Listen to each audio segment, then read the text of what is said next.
I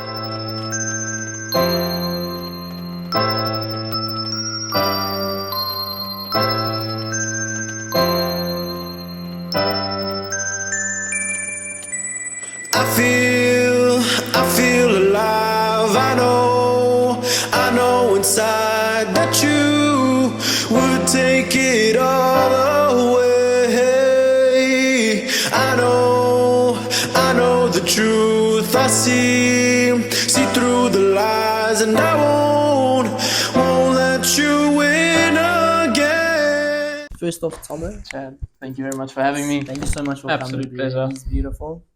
In terms of the introduction, right? I wanted to. We have quite a few questions here. It's diversified, as we say. The first topic that I want to speak about is CrossFit, right? So, what was your introduction into CrossFit? You are known as a CrossFit guy. We can look at his biceps. Let's all just not lie here. And in terms of what was your introduction into CrossFit? What pushed you in that direction? So it wasn't actually like the sport itself. How I got into it was you'll remember in grade 11, I ruptured my ACL Yes. playing soccer, funny enough. So that was terrible, and kind of rugby season out the window the next year and whatnot. Could you just remind us, for those that forgot, how did you do that? How did you manage to injure your ACL? It was an away soccer game at Pretoria Boys, and I think it was kind of early into the second half. And I was kind of running backwards to sort of stop the ball from going out, and I planted my right foot. There was a cricket pitch that sort of covered, I don't know, maybe 2 or 3 meters On a of the football field. field. Yeah. That's what happens when you go to Pretoria Boys. I planted my right foot into the cricket pitch, and as I sort of rotated my body sort of to face the ball, kind of the foot stuck and my body rotated, and I mean I could hear it, and it was the most frightening sound I've ever heard in my whole life. It sounded like animals crunching on bone. It was kind of the only way that I could describe it to anybody. So not a lot of fun. But looking back on it, like if that hadn't have happened, I don't know if I would have gotten into CrossFit, because sort of I had known a family friend who had done his ACL kind of a couple of months prior, and his thing was the bio that he knew said, no, do this CrossFit thing as like rehab. And kind of I went with it, and I was like, sounds like an amazing idea. Let's give it a shot. And obviously it didn't start out, doing all the hectic, funny stuff that all the CrossFit oaks do. It was very like functional, and initially, I mean, it was more about getting to walk and run and building the muscle back up and so on. How long was that recovery? How long did that take? So because of COVID, it was a bit prolonged. So I sort of started my biokinetics recovery, and then COVID hit. So a lot of it was at home, and it was just like exercises that I'd been told to do by the bio and whatnot. All in all, I probably took the full 9 months. That's kind of the generic.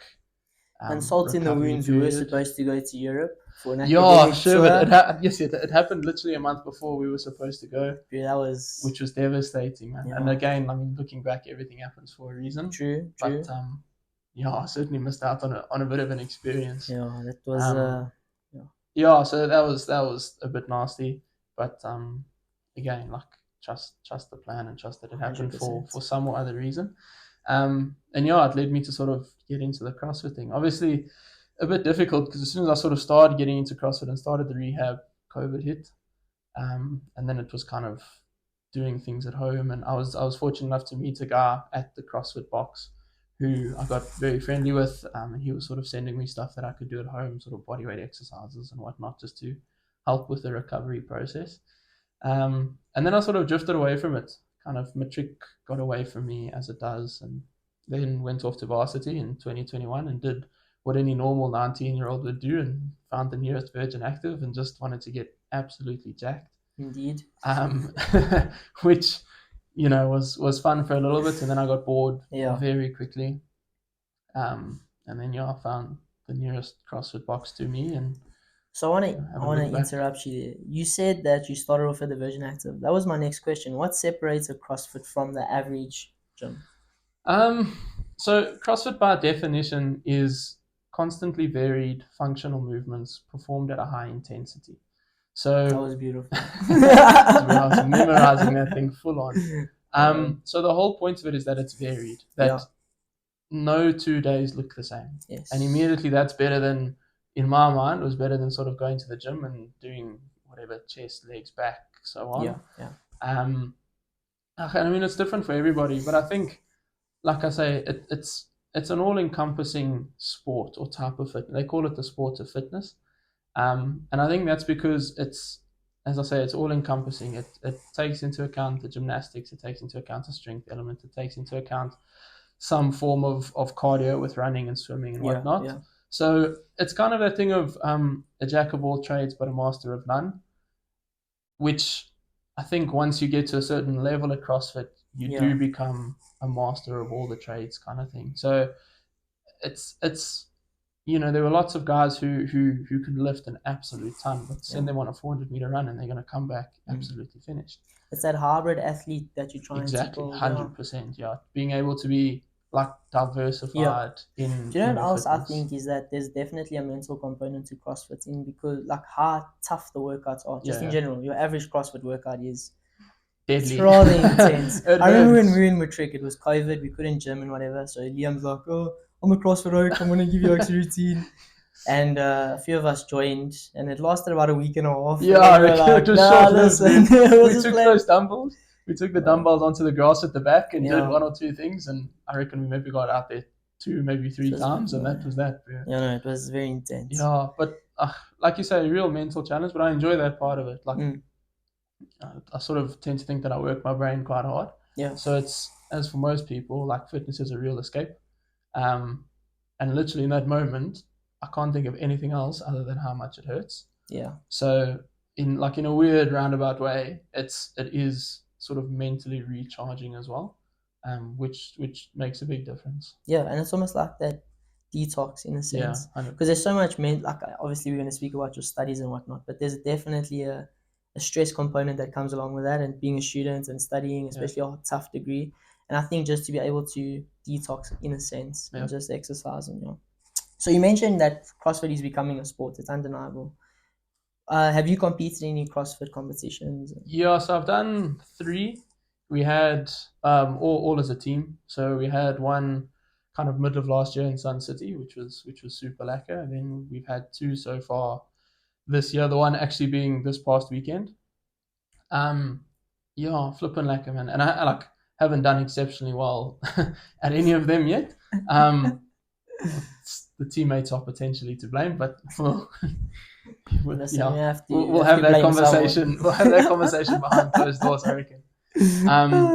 But yeah, and actually something that I'm sort of working towards and I'm like proud of in a way is they have something at the beginning of the CrossFit season called the Open. Yes. And what the Open is it's the whole world, the whole CrossFit community across the globe performs the same 3 workouts over a period of 3 weeks. And then you get ranked globally. 3 weeks? Yeah. So week 1, you'll do workout 1. Week 2, you'll do workout 2. Week 3, you'll do workout 3. Okay. And then you get ranked globally, which sort of gives you a real indication of kind of where you stack. Sit. Yeah. And you can filter it out. And so you filter by country or by age or by... You can even do it by like degree and university and stuff like that. So it's really like you can seriously compare when they yourself. do those workouts, right? Obviously, everyone's a different weight class.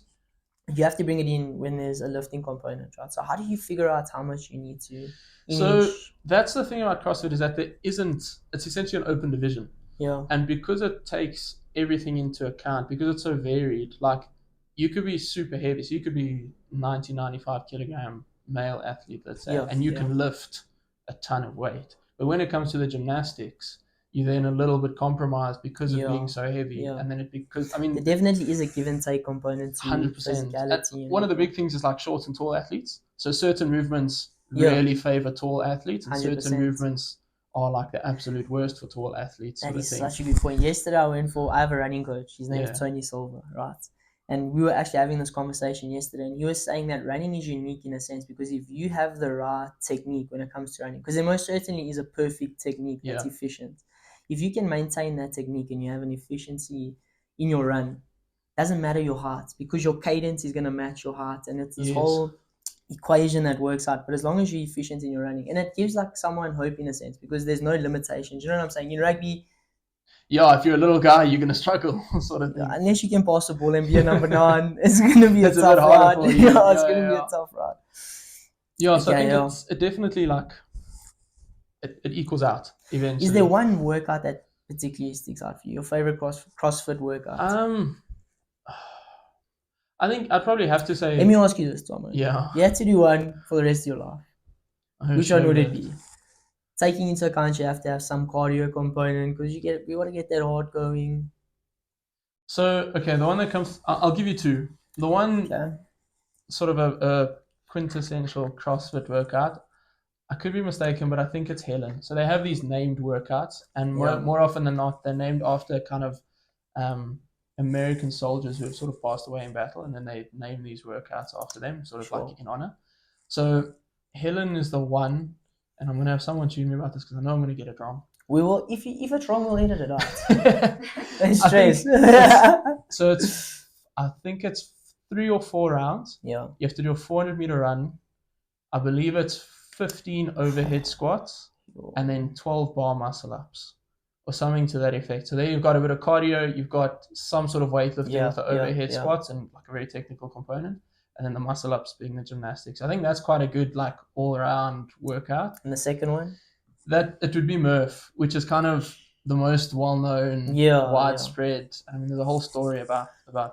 That's with the weighted vest, right? Yeah. So that's a mile run, 100 pull-ups, 200 push-ups, 300 squats, and then another mile run at the end, all with, it's a 20-pound vest for the guy, so like 9 kilos, and I think it's a 15-pound vest for the lady, so about 6.5 kilos. And that's kind of done globally on what is Memorial Day in America, which I think is around about the end of May. And I think that's CrossFit in a nutshell, to be honest, is a bit of cardio, a bit of weight. It's going to suck, but how much can you sort of grin and bear it to just kind of get through? What is the average CrossFit workout time? That's something I don't know. What is the average workout So it depends on the day. So because it's so varied, some days... What's the range between your so you have like sprint workouts which are like sub 3 minutes. Yeah. But then you also have workouts in a class environment that stretch to kind of 35 minutes long. Okay. And it's all dependent on what the coach or the owner programs for that day. Yeah. And depends on what movements are involved, whether there's like a strength element to the workout, if we're going to do like a bunch of back squats, or if it's a running day, or like generic CrossFit, we're going to throw a bunch of movements together and you're going to do 5 rounds of it, for example. Yeah. So it's varied, and I think like that's what appeals to me, and I think a lot of the community is the fact that you're going to come in, you don't know what you're up for, but you know you're going to leave feeling a bit sore and having had a good workout, and when you come back tomorrow, it's not going to be the same thing.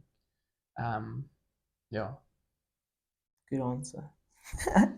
So I remember last year when I was running, you came to one of our events and you said to me, I was asking you about the CrossFit and whatnot, because it was undeniable that you had a passion for it, and you were saying, because you're also studying to be a CA. So like, I'm putting in all this effort to be a CA. That is what I want to do for a set period of time. But then once I'm able to retire, whatever that age may be, I would love to open a CrossFit gym and like a coffee shop. I was that sounds like a great idea. So that's obviously one of your aspirations with CrossFit. But what are your aspirations with CrossFit? Let's say short term, long term. So kind of, I'd love to qualify I'd love to get to the semi-final stage of the season, which is essentially the top 40 men in Africa. Okay. So CrossFit, sort of the season is the open, everybody does it. Then this year they changed the requirements a little bit, but you had the top 25% in each region, which is essentially each continent. And then America's got 2 just because they've got so many athletes. Yeah. The top 25% in each region then qualify for quarterfinals. Yeah. And then from there, the top 40 athletes in said region then qualify for semifinals. Okay. And from there, depending on, they've got like a whole ranking system, but from there, then X amount of athletes go to the game. So like in Africa, because we have a lot fewer athletes to sort of register, we only have 1 athlete who goes to the games. And is this qualification all dependent on your time? Yeah, in the certain workout. So everybody does the same. Yeah. So it's all standardized. Everybody does the same stuff to make sure that it's kind of fair and equal. Yeah. And then, so get to the semi-final stage. And then, like I say, Africa is the top male and top female and top team. A couple of the other regions have got more just because they've got more athletes. Yeah. And it's certainly attainable.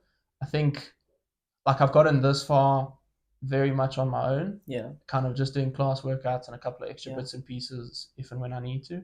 I sort of investigated taking it a bit more seriously and having like a full-time coach and those sorts of things. As you say, the biggest thing is just the balance. Yeah, Which is difficult. But in saying that, I don't want to look back in 5-10 years time and be like, oh sure, but like should have given it a go kind of thing, you know. If it's a weird thing to say at 22, but I'm not ever going to be this young or fit again. True. So may as well give it a full go. And I think that's also the thing people don't realize when you take into account sport. Like you do have a certain set window where if you want to do something serious in your sporting career, you have to kind of take advantage of that. You can't wait until you're 30 because it's too late then. So like as Africa and South Africa, like we're playing catch up. Like this has been a massive sport in the States for close on 20 years. It's kind of only just getting going here. Do you think CrossFit will ever be in the Olympics? I don't think so, just because it's so varied. So like the CrossFit Games is the Olympics of CrossFit. Okay. So they have kind of between 11 and 14 events over a space of like 4 days. Yeah. And that's kind of the Olympics of CrossFit. I think CrossFit takes the Olympics and says, okay, how many people can do all of that like at the same time over the same weekend? At the Olympics, you'll have guys who are exceptional runners and exceptional weightlifters and exceptional gymnasts. And CrossFit says, okay, cool. Now we're going to take the people who can do all of that and see who's the best. Yeah.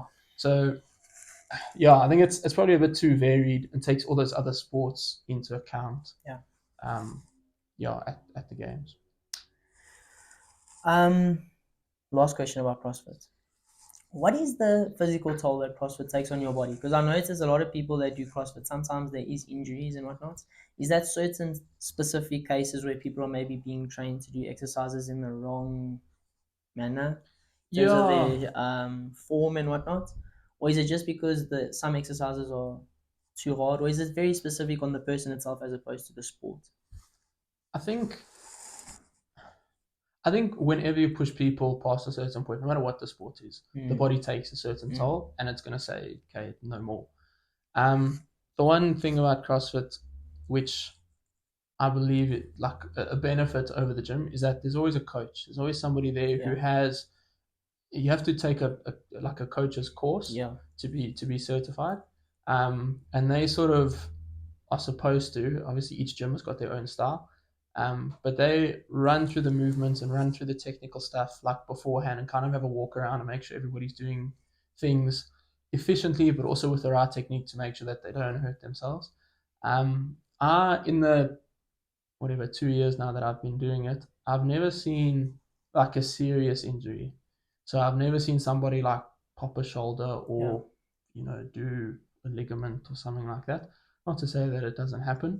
And I think it comes with learning your body. I mean, if you walk in there... Yeah, that's a great point. Like, I think anyone who says, but you get injured in CrossFit, I see Oaks in the gym. Not that I'm a professional in any sense, but I mean, you can see some movements and you're like, bro, that does not belong in this place.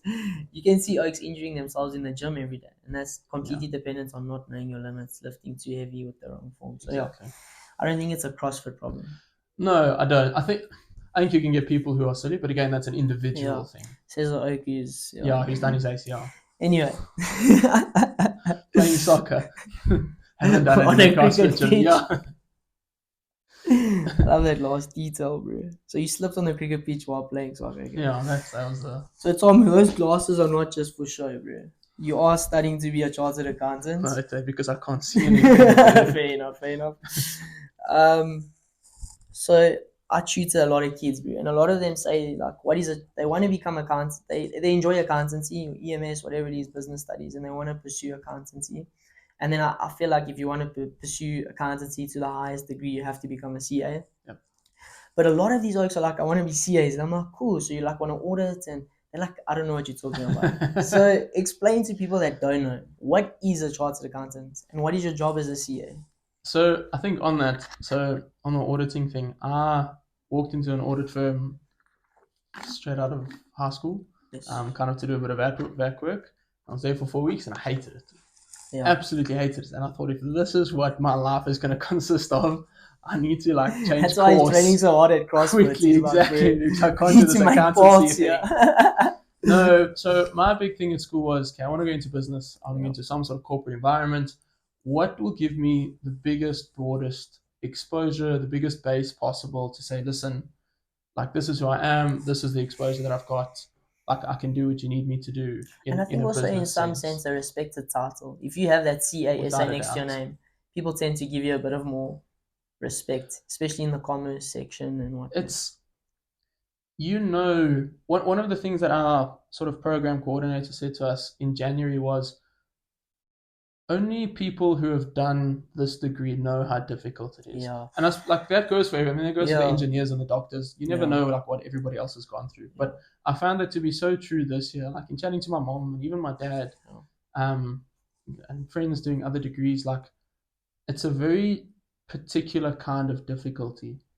And I think like it prepares you so well for the business world and for the business environment. So like I'm a naught on auditing. I can't do it. But I'm talking to people in my degree who absolutely love it. Who've gone and done back work and like that's their thing. Yeah. And I think what puts some people off is like 3 years of articles. So you've got to go to an audit firm and do your 3 years of training. And that's post 4 years of studying. Yeah. So a lot of people don't realize you have to study 3 years to get your... What type of degree is it? I don't even know. It's a BCom accounting. So it's a BCom accounting for the first 3 years. Then you do your honors. Your honors, which technically which is Liam is currently doing. Hold on, technically is your CTA, so your certificate in the theory of accounting. And having that then gets you or makes you eligible to write the board exams. Yeah. So you write the initial board exam, which is I think is like the January after you finish. And that's before you're allowed to start auditing. So the way that I understand it is you only have to pass those 2 board exams. It doesn't matter when you do it. Yeah. So if you write the board exam in January, but you for whatever reason fail that, you can still do the auditing thing at the audit firm and like work up your hours and your competencies, and then just retake the board exam at a later stage. Okay. So they've told us stories about guys who literally take it like 5 or 6 times. Okay. So there's hope. There's hope. Listen, I reckon if you get to 5 or 6, it's you probably on finance. I reckon you should probably try and change course. Yeah, that would be a wise idea. So so like you said, a CA is so much more than just an auditor. You have knowledge in tax, management, accounting. You have some law early on. You even do, I know at Wits they do maths first year. I was like, bro, I thought we didn't. Like it's the only reason I became an accountant because I don't do this thing anymore. But anyway, why did you in particular become a CA? I think, like I say, like I knew business and corporate was kind of where my mind works. I like decision making and problem solving and like big picture ideas and those sorts of things. And I think more than anything, it was about what can I have when people look at my CV. What is immediately going to put me ahead of the 50 other guys and girls who are sort of applying for whatever job. 100%. And as you said, that CA title counts for a lot because I think without anybody even knowing you, kind of people in the business world know, okay, listen, he's been through the dirt for 7 years. Yeah. Like he's come this far. There's some sort of like reliability that gets placed on that. And like I said, I emphasize again, you become a very well-rounded student because you have expertise in most sections in commerce. It's not just, people think a CA is an accountant. It's so much more than just an accountant. I hate accounting. It's the module that I struggle with most. It's the module that I least enjoy. And but like the is that financial accounting? Financial accounting. I also do not like that module. In fact, I failed it. No, I'm joking. Let me tell you, I skin of my teeth a couple of times. Bro. Tough. I enjoy like so like the financial management. I mean, you guys call it management accounting, whatever. Yes. I enjoy that a bit more. I mean, we've done like for me that's more like economics in a way. A little bit more big picture, a little bit more like decision making, which I far prefer, as opposed to making sure that the computer has calculated certain things correctly, from an accountancy point of view. But each to their own. I mean, I think as you sort of work your way through the degree, you kind of find what works for you. I've got guys that I study with who like love the tax thing and they're going to go be tax specialists. Like, and that's what works for them. You get guys who love the accountancy thing and they'll specialize in, you know, making sure that they understand every word of the accounting standards and can then apply it correctly and so on. Yeah. So I think it allows you to find your niche. Yeah. And then explore. One thing I will definitely say about studying to be a CA, there is this problem in our country at the moment about youth being unable to find employment. Yeah. If you become a chartered accountant, the jobs will find you. Thomas, bro, we have oaks coming to Wits. All the time. Looking to sign guys that are studying first year, second year, third year. So there is definitely a gap in the market. But what separates those that can from those that can't is those that pass their studies. Yeah, You know what I'm for sure. saying? So it's a very hard degree. So I spoke to, I don't know if you remember Brendan Gittins from indeed, school. So I spoke to him in grade 10 when we had the initial, or grade 9, you had to make your subject choices and this and that. And I sort of said to him, kind of, sir, this is where I'm thinking of going. Like, what do you reckon? And then he told me that the country is short of 400 chartered accountants every year. Yeah. So, but there is a reason. Yeah, and I don't It's think because those exams are hard. and bruh. that's the thing. I don't think it's a case of people don't want to do it. I think it's a case of a very we don't have specialized skill. and It's the same thing. Like you'll never say there's not enough doctors in South Africa. Yeah. they're there. They just can't get all the way through. You know. Exactly. So just we'll trust the process and keep going and see where we end up in a couple of years. True. So last 2 questions. How's your journey been so far through your degree? And the second one, lead up to that one. What are your aspirations after your degree? Is there something in particular that you're looking to do once you do get your CTA you spoke about earlier? What is the reward then for all this hard work? I think the journey's up and down. Like as with everything in life, I think we have highs and lows. And the one thing I am grateful for is like the people that I've met in this sort of community and the networks that I've built within my degree. That's another thing that people don't speak about. You're in these lecture rooms with the future of South Africa in terms of the finance sector. Yeah. I mean, start making friends. Exactly. You meet people and you don't know where they're going to end up in a couple of years' time. But if they get to honors, you kind of know, listen, he's going somewhere. Yeah. So, I've spoken to a couple of guys and girls, and the girls in particular, man, some of them are so sweet, like so switched on. I can't even. Very dedicated as well, bro. But I feel like you have to be, Thomas. Like when you get to the later years, for any tough degree, and like to all the students, like in matric and grade 11 watching, there's a different level when you get to varsity, bro. There's a different level. And I think what sort of drives that dedication is like first year, a bit of a stuff around, and you have a bit of a jaw, and you meet new people. Everything was online for us. There was a lot of cheating done that year, not by me, but a lot of cheating. But the thing is, they get found out because then we went back in second year, and we went back in third year, 100%. And then people sort of got Thomas. You knew who had dedicated themselves correctly from day one. Very true. I think what drives a lot of like my dedication at the moment is you don't want these 3 years to be for nothing. You don't want to get this far and kind of stumble at the last hurdle. 100%. You know? And that doesn't mean that if I miss it on the first go, like then the world like comes crashing down. Yeah. You do another year and you finish it and life carries on. But I think like it's been a journey and I don't want to get to the end of the year and think, oh, I should have put in a couple of more hours or maybe shouldn't have gone on that holiday or one thing I said to my parents very, very early on was, so we started kind of middle of January and we end of October. So it's 9.5 months. And I sort of said to my mom and dad, I was like, it's 9.5 months of my life. And it's absolute head down, like full send. And then it's done. And then like doors open because then you've got the degree, then you've got the honors. You've signed an articles contract. So 100%. How many people can say before they've even finished their degree that they've got a guaranteed job next year? Yeah, 100%. And those are guarantees that you can get very early on. Yeah. I mean, Josh, a good friend, I mean, he had his contract signed. Great, like I think with matric. PwC. Yeah, I think matric. So it's 4 years in advance, and in 4 years' time, no matter what the economy looks like, you'll have a job. You've signed a contract, and it's a decent salary. If you look in terms of maybe your starting salary is not like. It's like decent, give it 2, 3, 4, 5 years, and it grows exponentially. Yeah, 100%. But it's. I mean, straight out of university at 22, 23 years old to have a guaranteed job, guaranteed income that you can live off. Yeah. It's a big blessing, and I think that makes all the hard work worth it. It's not a case of finishing and now being like, okay, well now where do I go? Where do I apply? Who's going to take me? Do I have to go overseas?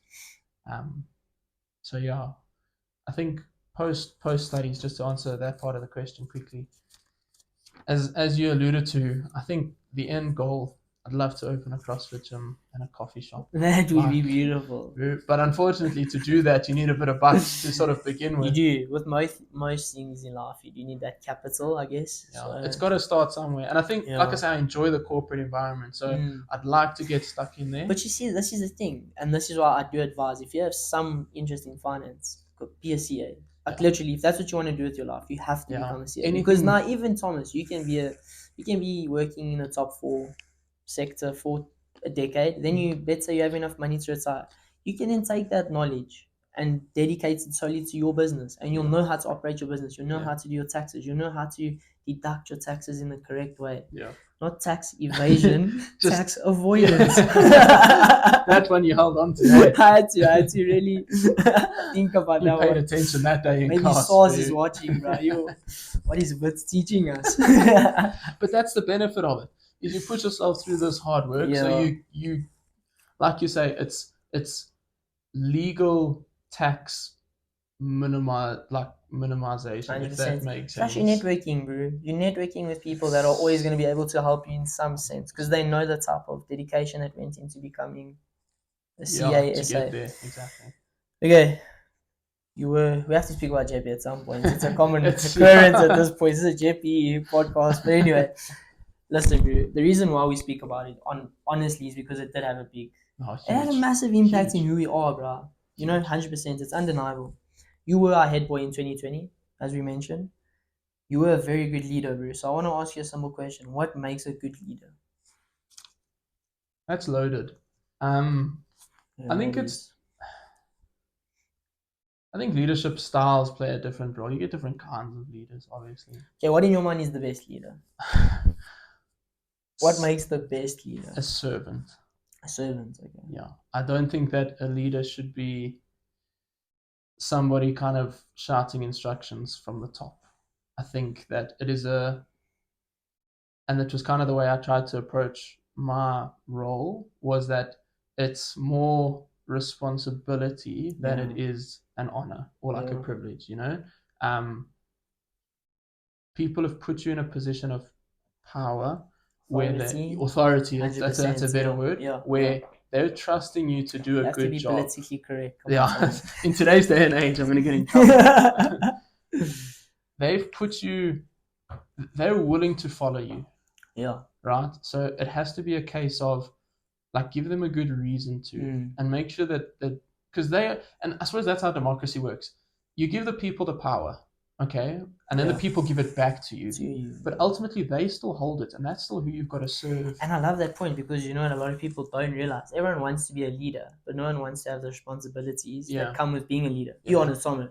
As a head boy, you have to act a certain way. You have to get certain marks. You have to perform certain ways that are admirable because you are our leader. So, you know, you have to... You've got to set the tone. You've got to set the example. And even if it's not so much in the big things like marks and sports or whatever, it's in the small thing. When you walk past a paper, do you pick it up? Yeah, 100%. When you see a parent, do you greet her? Stuff like that. And I think that's what everyone doesn't realize is like being a leader comes with a massive responsibility. Yeah. And ultimately, to be a great leader, people have to look up to you and respect what you're saying. And I think that respect can only be earned through that obligation being met of your responsibilities or whatever. I think, just to finish off, I think a leader needs followers. And people don't want to follow you unless you're worth following.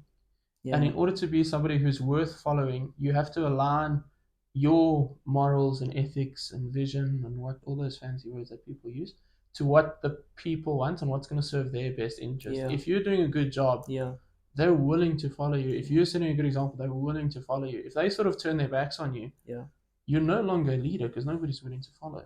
True. So I think that was kind of the big thing for me at school was, okay, how do I best set an example so that when people look at me, they go, okay, this works onto something. I'm going to buy into what he's telling us and kind of we're going to roll with it and see where it goes, as opposed to this oak's a tyrant and he digs the power and all he wants to do is scream and shout and tell people what to do. Like, I don't dig that, so now I'm going to go against him, sort of thing. Yeah, 100%. Good answer. Okay, favorite memory at JP? That's 5 years. You asked me to summarize 5 years in like 30 seconds. Just in a laughable story. That's all we're looking for. I love tours. I loved the rugby and cricket tours down to Westville, and I was fortunate enough to go on a couple of rugby tours, like down to Grey and those sorts of things. I loved that time, like being able to bond with your closest Chinas. I loved hostel. I thought hostel was incredible. I mean, you're living with your best mates 5 days a week. Bro. Also had a good. You obviously were on the cusp of playing first team rugby. Were it not for COVID, I think. Yeah, I would have liked to have thought I might have had a shout. But like we'll never know. It happens, bro. Mm. Now you're a CrossFit star, so you have to make the best of what you get. I enjoyed like the feeling of being the underdog in sports events. Yeah. I enjoyed the camaraderie that. I used that to came tend with to that. overlook Jeppe a little bit, bro. That's why I think this great college win was so big because no one expected that. Bro. No, and I think that's almost why like we're overplaying it. Like we want everybody to know because it's kind of large. This is massive for us, you know? This. I mean, we've never been beaten up. He's never mind.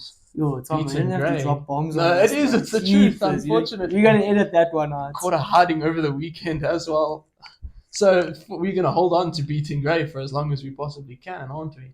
Yeah. I think JP gives people an opportunity. Yeah, bro, and even Oaks we know are doing well in the rugby, yeah. Incredible. You look at Chaba, guys like Mokoena. Chaba and KB Yeah. and Subu all got Lions contracts and Yeah, playing in doing Blitz's first side and whatnot. Then you have Oaks like Achiever, Tyron. Yeah, I mean those Oaks have made it. I mean, I Full reckon on. if Tyron Reid doesn't get capped as a Springbok soon, he's close to being a British citizen, and he's not far off the English side either.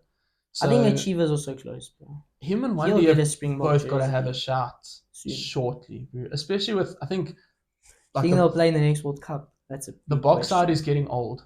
There's a Do you lot of think? older players in the box team. Yeah, so I reckon You heard it here first. I You think predicted the call-up. that sort of remodeling of the team and bringing in younger guys kind of has to happen now. Because I think if we wait until the next World Cup, we're literally going to be playing with half a team who's sort of I think 35 that treble plus. is a real. 100%. Do you think Yeah, that's not just I a do. pipe dream? No, That's... I don't. But I think, and listen, I mean, Rusty, he's But I think there has incredible. to be a humility that comes along in so much success, bro. Like they have to somehow, knowing that they are double world champions, maintain a certain humility and be like, we still need to get better every day. And But I think there is. I think there is too. There's yeah. got it. You don't. They wouldn't go, have won a second. You don't World go Cup. back to back without thinking. You know, we need some sort of keep ourselves grounded. Got to keep putting in constant time and effort. Yeah, on your toes every day. Exactly. I mean, I don't know if you heard. Even Etzebeth was on a podcast this week. One of the things that the came out. Faithful Chat podcast. One of the things that came out was when we lost to Ireland. Yeah. He said about 12 of the 23 players that shook his hand said, we'll see you in the final. And he thought to himself, okay, that means you're going to have to beat the All Blacks. How on earth can you overlook what is probably the greatest rugby team? And I think that is the distinct barrier between confidence and arrogance. When you start overlooking when guys, you start to think that you've arrived and everybody else is beneath you. 100%. Okay. Awesome. We're now moving into the back end of the discussion. Okay, so through laugh, cheapers, that got deep. Through laugh. Here we go. What has been the best moments of your life so far? Give a reason on why it's been so emphasized. I've been extremely blessed, in many aspects. I mean, I went to an incredible high school. I've had a bit of a different family setup, but I've had an incredibly supportive family kind of through my life. I've met friends that I hope will stick around for a very long time. I've had exceptional sporting achievements, and not massive stuff, but like we spoke about underdog victories and last minute winners and stuff like that. Yeah, 100%. I feel like we don't really define that by colors and no, you can't. Bro. It's more so those individual moments on the field, those individual moments of magic. Bro, when that's what it is. Really think, how do you know is what that comes possible? to mind, Tom? I have to mention this. I didn't plan this, but I have to say it. When you Oaks beat Kes in under 14, do you remember? Yeah. Under 14 in rugby. Yeah. That was a special moment. I remember we were running up from the hostel. We all came to watch you Oaks. I'm like, these Oaks can get pumped. And then you Oaks won. I was like, what? There were. And it was just elation, bro. 70 to 100 grade 8 standing on the side of that. I mean, the response to that game was the same response when the first team wins. Yeah. Oaks stormed the field, hugged players. It was awesome. It was chaos, and it was an under 14. I think that was the first time I realized this school is pretty special, bro. It's that's another thing that sticks out for me. Incredible. I know you probably wouldn't want me to say it, but it's the truth. No, go. Matthew could see it, bro. Every single time I asked I asked him on the podcast, what was his pre-game routine? You know, only tune, bro. Go watch under 14As play. Yeah. Every Saturday, standard. And I think that's something that Jeppe tried to instill. Yeah. Was nobody. Yes, it's the first team, and kind of a lot of hope is pinned on that result. But in a year's time, they're not going to be there. And your under 14s have got 5 years to come. So actually, they've got to carry the name of the school for a lot longer than what the older guys do. Yes, a lot of pressure rests on the older guys because they're kind of in the limelight, but they're there now. You've got to make sure that the guys coming behind you sort of live up to expectation 100%. And fulfill that gap. Yeah. I think it would be not wrong of me. And it's also kind of hard to explain, Simon. Yeah. I have to interrupt. No, you. go. Sorry, bro. But it's hard to explain to people that didn't go to all boys school the importance of rugby. But carry on. I just wanted to make mention. No, some people are like, why is he talking about rugby? Bro, it really is. Like, you have to be in a school that celebrates rugby to that degree to understand. Yeah, and like a lot of people are rugby and all the hockey oaks get upset and all the swimming guys get upset, but for whatever reason, it's the same as the World Cup. It brings people together in a way that few other sports and few other events can, for whatever reason. Especially for South Africa. I think if we had a national sport, it kind of has to be rugby. I would agree with you, which is why at schoolboy level, it's why you've got 10,000 people. But I also think the foundations play a major role in the success at the top. That grassroots emphasis. Yeah. Bro, that's why we have such a good Springbok team at the moment, because we do have this feeding system with the high schools that emphasize rugby. Yeah, I completely agree with you. I think to actually answer the question, the best moment. that was the first question we flip and go. Yeah. I got baptized on the 1st of October last year, and I that was a big turning point for me, and it was something that had kind of been stirring for a little while, and something that I had prayed about and thought of, and I sort of thought, when it's my time, sort of like I'll know. And I didn't give a hell of a lot of like serious and like, Lord, please let me know, and like I want it to be my turn and whatever. But it just sort of I believe that God sort of spoke to me and He put it on my heart, and there were just subtle things here and there that He sort of said, here's a little something. And I think when the day came, oh man, it was special. I found an incredible community in Pretoria now, kind of awesome church. And what is the importance of becoming the best Christian you can be when it comes to having a church to call home? Is that a big part, do you think? Because I think I know the answer. Yeah. But what do you think? Do you not? I'm not asking. I'm not saying you have to be a Christian to go to church. Yeah. But to be the best Christian you can possibly be, in a sense, like you are the closest to God. Do you have to be close knitted at a church? I think, like, for me, God, in a definition, is love, and I think it's having that care and empathy and love for your fellow human beings, no matter who they are, and loving people like with all their baggage and with all that they bring with them, no matter what their story is or where they come from. So to me, like, being a good Christian, and I don't like using that term because I don't think there is such a thing. But I didn't say good Christian. I said best Christian you can be. Because ultimately, if you're going to commit your life to being a Christian, you can't say I'm a Christian as an adjective. It has to be Christian as a verb. It has to be a doing word, right? I'm a Christian in the way that I act, behave, think, talk. I haven't heard that before, and that's an incredible way of describing. It's beautiful, and please don't steal it because I do have a book coming out, and I did steal it from him to put in the book. So it is. I'm going to put it on a T-shirt and start printing it. We're editing that out as well. But I love that, bro. And it's like a lot of people are like, I'm Christian, but you don't. What does that mean? Yeah. I think it means you accept that Christ plays a massive part in who you are as a person, and that He did exist. And He died for our salvation. I think it's simple, bro. I think even if you just have a fear of the Lord. Yeah. Even if you don't go to church, you don't pray, but you like. I think like. You just need to recognize that there's something there. And then once you recognize it, you'd be silly not to follow it. Yeah, because one of the big things that I've hung on to, and I don't know where I heard it first, is, okay, so you're an atheist or agnostic or whatever the case may be, right? You don't quite believe in Jesus Christ, you don't believe in God. If you're wrong, right, there's a big loss. Depending on the life that you live, your eternity doesn't look very bright. And that's what, bro, I don't want to say too much because my book is coming out on the 1st of July. So if you want to listen to it more, I'll send the link. So if you're sorry, wrong, what you're saying, bro, you know what I love about Christianity when compared to other relationships? I know there's a massive. People don't realize that the point of religion, as you said, is actually to figure out what happens when we die. Yeah. That's it. Yeah. It's a relationship thing. There's It's not not so about much following more, the rules. but what you just said there is the most important thing I think you've said the whole day.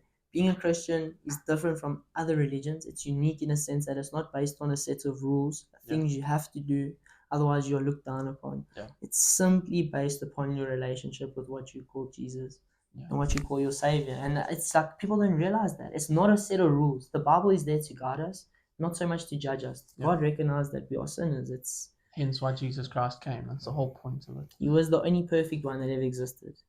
And He paid the ultimate sacrifice for it, unfortunately. But we need to recognize that in a sense that you can't feel guilty and say, I have to follow these rules. You must be the best Christian you can possibly be. Yeah.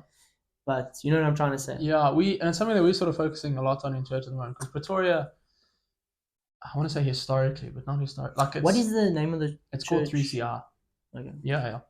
And one of the things that they kind of stuck on at the moment is this sort of balancing act between following all the rules and being completely reckless. And it's okay, it's either I have to follow all the rules and then Christ will accept me, or Christ has accepted me and I'm forgiven, and now I'm just going to go absolutely crazy and live a wild lifestyle. And you know, I think a massive decisive moment comes in terms of deciding when it comes to sin, because sin is a massive thing in any religion. The big shift is when you realize not to focus so much on the sin, but your relationship with God. Yeah. And the fact that if you sin, you are, in a sense, hurting that relationship. Yeah. Once you make that connection, just like any person, if you say Christ is my friend, right? Yeah. You, my friend, Thomas, I'm not going to say something to you and then go behind your back and do something else. I'm not going to do things that I wouldn't be proud of to do. Our relationship. You're going to look down upon, you know what I'm saying?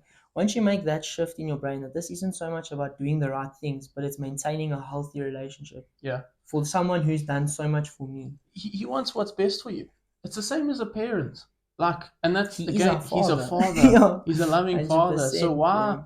like, if a parent says, when a parent tells you not to touch the hot stove, it's so that you don't flip and burn your hand, not because they want to take your fun away. Yeah. Same thing with God. When he gives you commandments and there are certain rules is a terrible word to use, but there's certain things. Guidelines, bro. Guidelines. As a parent gives you guidelines. Like, listen, I want you to do this. You have to be home a certain time. You can't do this before a certain age. I don't like it when you hang out with those people. Yeah. You don't necessarily have to follow those rules, but understand that it's coming from a good place and you should probably listen because they are wiser. Yeah. I think once you maintain that, then 100%. Bro. I love what you said, and I also love what you said in terms of other religions. Like, it's literally just to figure out what happens when we die. Yeah. And if you're able to recognize other religions, you're already one step there because you recognize there is a God. Yeah. But don't just stop there. Do some more investigating. Get into it. And figure out, okay, which is the ultimate God. Yeah. No, I'm not saying Christ is the ultimate God. That's not what I'm saying. I'm saying you need to make that decision for yourself. 100%. But do the research. Don't just say, I'm this because I was born this and I've always been this and I've never... Yeah, you can't live your life with blinders, as Reinhard Kuhn said last episode. Okay, Thomas, that was a very long answer. That was good, mightily long. We still have stories on the cameras. What is your lowest moment so far? Like in life? Yeah. And what did you learn from it? Because I feel like if you can't just be like currently living it. Like you have to. Yeah. I had a very turbulent relationship with my mom between the ages of 16 and 17. Probably call it the 12-month period there and thereabout.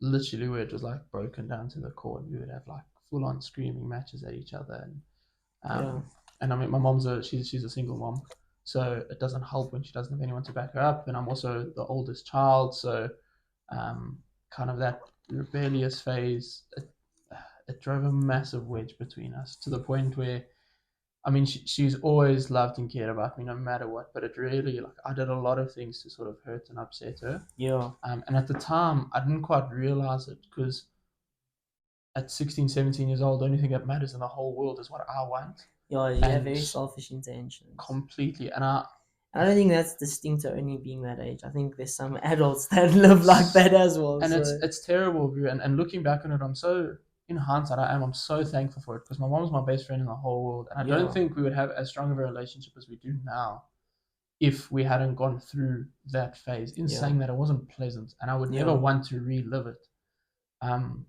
But I think, and I suppose that goes for like all fights and relationships, you've got to go through some sort of hardship and some sort of like wrestling phase where there's a bit of pushback and you don't quite follow the rules and you don't quite listen. Because in that, I also found out who I was. And I found out who I didn't want to be. The person that I was at that stage of my life, in a family sense, in my home, wasn't great. And it's something that I never want to sort of repeat. And I never wanted to carry over into like my relationship with my buddies or my kids or my wife one day. And I'm like, it's changed my life for the better. At the time, it was terrible, and I hated it, and I resented myself for a long time. But through time, and I think COVID helped us a lot as well, because through COVID, that's a good point. Like, you had no like make you it were work literally because that's living what with you each had. other 24/7. And I think it was then that I sort of realized and thought a little bit more about how much my mom does and how much she cares about me, and she really does only want what's best for me. And I turned around, I don't know, a couple years or whatever later and said, listen, Ma, like, Sherbet, man, got no idea what was going on, but I'm so thankful for it. I'm so thankful for where we are now. So I think that if I had to pick a lowest point, like I said, I'm being incredibly blessed. And everybody goes through hardships and difficulties in life. But I think that sort of period where we had like some serious arguments, which wasn't lacquer, but it's resulted in the strongest bond that I could ever hope for. 100%. Okay, let's go to your advice. Yeah. What has been the best advice you've ever received? And who said it to you? It's so hard to pinpoint. I think I'll give you what I'm stuck on at the moment. Yeah. So I've been following a guy, not for very long. His name's Alex Hormozy. Businessman in the States. And his company's called what? Acquisition.com. Yeah. And one of the things that he said that I've really held on to is fear is a mile wide and an inch deep. And I thought to myself, that is the most fantastic analogy I've ever heard in my whole life. Because when you're trying to conquer something, when you've got some sort of challenge in front of you, it looks like this massive, expansive ocean. Like, it's just impossible to get over. But you take the first step and you realize that it's actually only that deep. Yeah. And if you can take that first step, and sometimes that first step is sometimes the hardest step. It is, because all you see is the ocean. Yeah. But you take the first step and you realize, sure, but it's not actually that deep. It's not as hard as I thought it was. And if you can take that first step, you can take the second one. I love that. And I think to build on that, I'm in love with this concept of what would you do if you weren't afraid? If you weren't scared, if you weren't fearful of other people's judgment, if you weren't afraid of failing, I don't believe that you can fail in life, but if you didn't have that fear, what would you do and who could you become? And I think like that barrier, breaking that, like the world opens up, because then all of a sudden you do things that can open doors and you do things that create relationships, and all of a sudden your life improves just because you took that first step. 100%. There's a great book about this. It's coming out on the 1st of July. No, I love what you said, Tom, over 100%. And actually, I mentioned the book, but I mentioned in the book who's told me the greatest piece of advice. And it was actually you. I'm not going to tell you what it was. You can find out on the 1st of July. We're going to find out. Okay. Opposite of that, what has been the worst advice someone's ever told you? I think everybody gives advice with good intentions. Right? Do you think that? I don't think that. Do you think people purposely try to knock you down a little bit, or try to limit you? Yeah, 1,000%. On that. No, but not sometimes not intentionally, bro. Sometimes you do these massive things, like you try to take these risks and whatever, and people are like, nah, you're not gonna be able to do that. But what they're actually saying, it's almost as like a mirror. They're believing in there, but what they know is possible. That's not gonna happen. But sometimes you need to. I don't think you should be arrogant not to listen to people, but you must always trust yourself the most, in a sense, you know? Good job. Carry on. Sorry. I think on that, and I think that's kind of the only real answer that I can give, is anything that someone else has said that has limited me in any sort of way. Yeah. So something like it's not your time yet, or your time will come, or even something to the extent like follow the rules and stay out of trouble.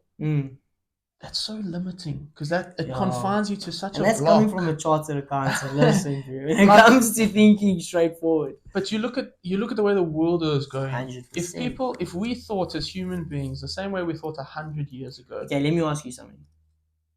Deep question. But we've gone to all places today, Yeah, so no, we may as well just fun fully and games, commit. man. Do you think limits exist? Do you think there is such a thing as a limit? Do you think that, like, That's so broad. In what? just like limiting yourself and your abilities and what you think is No, possible? Do you I think there don't. is anything that is No. impossible? I don't, because I think there have been too many cases in history where people have said that's not possible, you can't do that, and people have gone on to do it. And I think I speak of that more with my mind going towards like the physical side of things. I mean, it's very similar to like that guy that broke the 4-minute mile.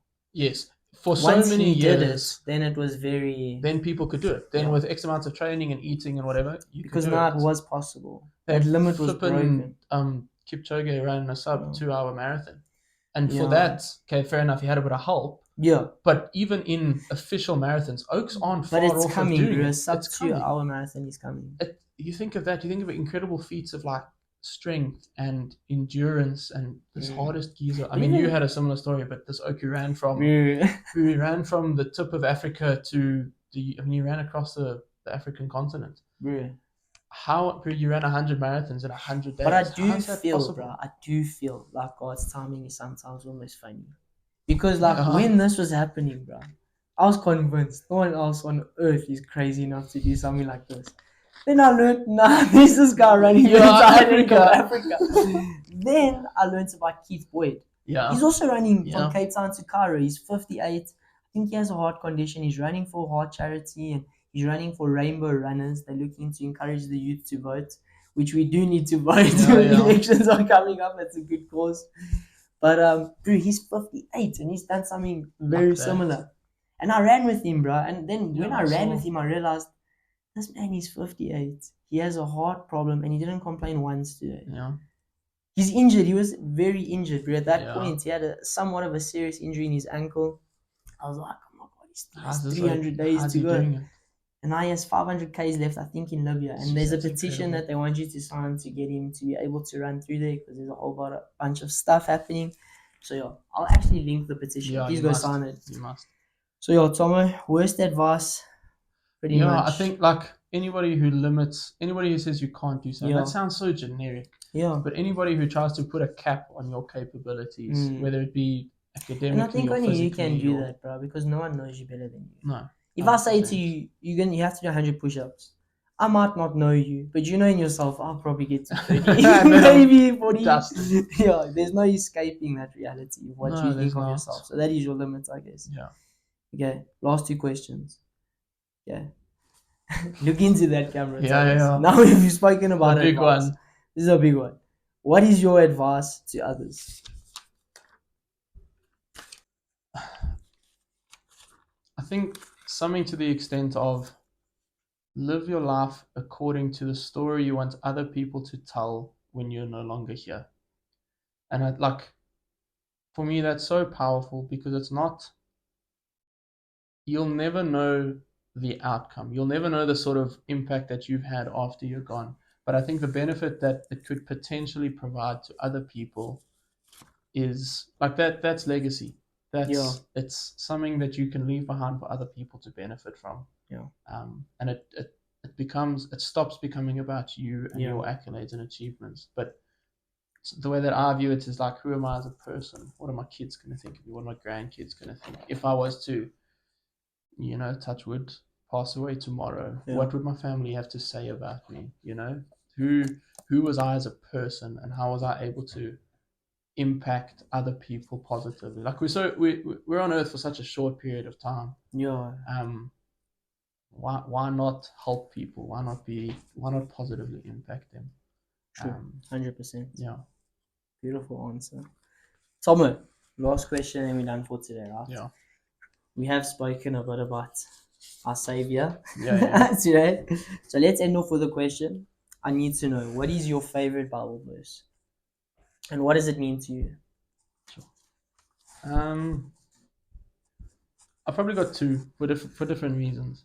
So the one is, I believe it's John I'm gonna get this wrong. We will edit it out. I think somewhere in John, it's escaped me now. Maybe John 13:7, somewhere there. That's coming to mind for whatever reason. Yeah. And I believe it's Jesus speaking. He says, "You may not understand now what I'm doing, but later it will make sense," or something to that effect, depending on the translation.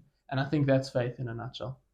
Is life is challenging at times and difficult, and unfortunately bad things happen to good people, and none of it makes sense in the moment, but trusting in the fact that the Lord has a plan and that there is a plan, there is a reason for why things happen the way that they do. So I take a lot of solace and comfort in that, in knowing that even though bad things are happening, like my God's got me covered. Like somewhere down the line, this is all going to make sense, and it's all going to be for my good. And I think the other one is Galatians 2:20, and that one says, "It is no longer I who live, but Christ who lives in me. In the life I now live in the body, I live with faith in the Son of Man who loves me and gave his life for me." And I've actually got to study that like an Ephraim's law. That was you gotta. There's one or two Bible verses that just. That was a good one though. And I think I've actually got it. I've got it printed on a T-shirt, and it was something that we did for one of our CrossFit competitions. I saw that. And it says, "It's not about me; it's about Him." And I think that's what that verse means to me. Is like everything that I'm doing, whether it be physically, like from a CrossFit point of view, or academically, or even in my interactions with people and my family and who I am as a person, like it's not actually about me. It's to glorify God and to praise Him for all that He's done in my life, because I may be an exceptional person. I might be an incredible athlete. I could be a wonderful academic. I could be an incredible businessman. I could be a great father, whatever the case may be.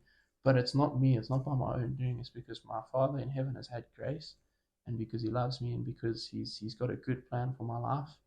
And it's like He gave His Son so that I didn't have to die, for my sins, or I didn't have to pay for my sins. And I think the very least that I could do is to praise Him for all the good that's gone on in my life. Because I don't wouldn't be here if it wasn't for His grace, bro. And that's the thing, bro. Like, what I feel is like that's not even a realization. That's a revelation in some sense. Yeah, for sure. It's a big thing that to understand. Like, it's not something you'll forget. Do you think we can understand it? Do you think we can ever actually grasp the concept on of my God's cap, grace? It says Proverbs 3 verse 5-6. It says, "Trust in the Lord with all your heart and lean not on your own understanding." Because we can't. In all your ways acknowledge Him, and He shall direct your paths. Just trust Him, bro. You don't have to understand. Thomas, bro, we think we understand so much. we are so clueless. I think with we so don't many understand things. that much. I'm sorry to say we don't. We don't. The more you delve into science, I'm not saying we don't know a lot. We do know a lot, bro. It's undeniable. But to say we don't know a lot is foolish. Yeah. And I don't think it is possible to understand everything, bro. I don't. You can't. Because then there's a final answer. Something I wanted to knock on though, bro. With that revelation, you spoke about humility. How much gratitude do you have? This is something I wanted to say. I think we all have this revelation sometime in our life. Yeah. It's undeniable. You're either going to have it early on, later on in life, good or bad, or you're going to have it right before you die. But it's going to happen. It's coming at or some it's going to stage. happen after you die. Something's going to happen. There's going to be a revelation, right? Or how grateful are you that you've had this revelation early on in your life? Because to me, that is the biggest gratitude I could have ever asked for. I think my only wish or hope is that it didn't happen sooner. And why has it taken me 22 years to get here? But that's almost like arrogance in a sense, because you're not saying it's God's path for me. I was always meant to learn it. You see, it becomes tricky, bro. It becomes hard to balance. That's tricky. Very true. Because you've got to trust that. But this is the thing. I don't pretend to understand it all. I just have gratitude that it's happened when it's happened. Simple as that. That's an exceptional viewpoint. Because again, it wasn't me. When I got baptized, it wasn't me going, bam, this is it. This is my day. This is when I want to do it. It was a case of, he dropped a couple of hints here and there. And you said, bro, I love what you said at the start. And I would be an idiot not to go back to it. You said you felt before your baptism, which you yourself said was the greatest moments in your life. Yeah. We are not propagandists. We are realists. We're telling you the truth. Bro, you said there were subtle signs that God was speaking to you. People don't understand that. Because people expect God to walk up to you one day, shake your hand and tell you, okay, this is what you're going to do, and tomorrow. It doesn't work like that, bro. You know, there's like, you have to be open-minded. You've got to be You'll know. open to the possibility of the fact that God exists. And you've got to, I think, again, there's a fine line between almost being like gullible in a sense and believing that everything is from God and everything is a sign from God. And when I initially got into, there's a fine balance between that. But I think that's also goes into like idol worshipping and stuff, bro, where people are so fixated on a certain icon. You want God to talk to you, start using tarot cards, and then all of a sudden that's not God talking to you. Using a Ouija board. That's not. You see what I'm saying? You have to be very cognizant all the time. But I think reading the Bible is the only way God can speak to you. It has to be the only way for certain. It has to be the starting point because that's God's word. That's what He spoke and that's what He said. It's an eyewitness account of the life of Jesus and what God has done. That's why when someone says I'm a Christian, but I don't read the Bible, I don't judge in any sense of the word. But I think you're a Christian with an adjective and not with a verb, because there is a certain responsibility. Yeah. You have to. I think you're also limiting yourself. You have to know more. Why wouldn't you want to know more? Why as a Christian would you not want to know more? Exactly. Yes. And that was my thing initially was, I don't have to read the Bible because I've got my own relationship with God and like that's enough for me. Yeah. And again, I'm not like, I'll never go around to people and say, okay, well, if you don't read the Bible, then you're not actually a Christian. Because that's not how it works. Because it's a relationship. That is not how it works. It is a relationship. And to judge another Christian, who are you? You can't. But to say you're a Christian that doesn't follow Christian responsibilities. Then you're starting to... Every single culture, I don't think there's anything wrong with having boundaries. You know what I'm saying? Yeah. Like there needs to be boundaries in a sense. But you can't just have labels, because then what does it mean, bro? Yeah. If you go to an oak and he says I'm Muslim. Yeah. He says that to another Muslim oak. But he doesn't pray, he doesn't do this, he doesn't fast. There's going to be certain questions asked. Yeah. Why can't other religions do that?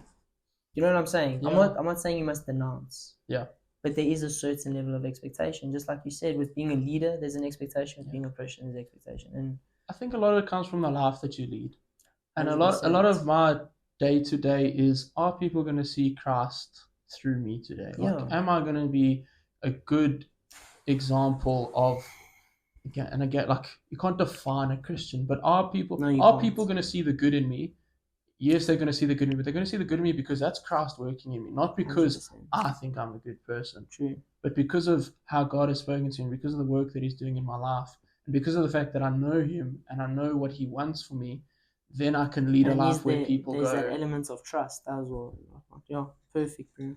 And I think what holds a lot of people back is that people aren't going to understand you. Bro, lean not on your own understanding. It's not about... If you can't even understand it, how can you expect someone else to understand it? But you just have to somewhat, like you said, form that relationship. And so on that note, bro, we are done. Yeah. And every interview... for hours, man. Yeah, it is quite nice, bro. But we have to return people's iPhones. So, but we usually end off with a prayer, bro. Yeah. So can we end off with a prayer? Yeah, and then we're done. to. Okay, will you lead us in prayer? Yeah, I'm more than happy to. Go for it. Father, thank you so much for this incredible opportunity. Thank you so much for this incredible endeavor, Lord, that you've placed on Chad's heart. I thank you so much for the lives that he's impacting. I thank you so much for just for the impact that he's making in his own life, Lord God, in the lives of the guests. I thank you so much for his commitment to you and his ability to listen to when you speak, Father. I thank you for his incredible physical capabilities. I thank you for the wonderful friend that he is. I pray that you would strengthen him on this path, Lord God, that you would continue to speak to him and guide him. I thank you so much for this friendship. I pray that there'd be many fruits that come from this podcast, Lord. And may you continue to strengthen him and guide him in all that he does, Father. Please be with our loved ones today. Please bless this afternoon, Father. Please be with us with every step that we take. In Jesus' name I pray. Amen. Amen. Jeepers, you're making me blush towards the end. What a man. Boy, we done. What a flippin'... Let's take our...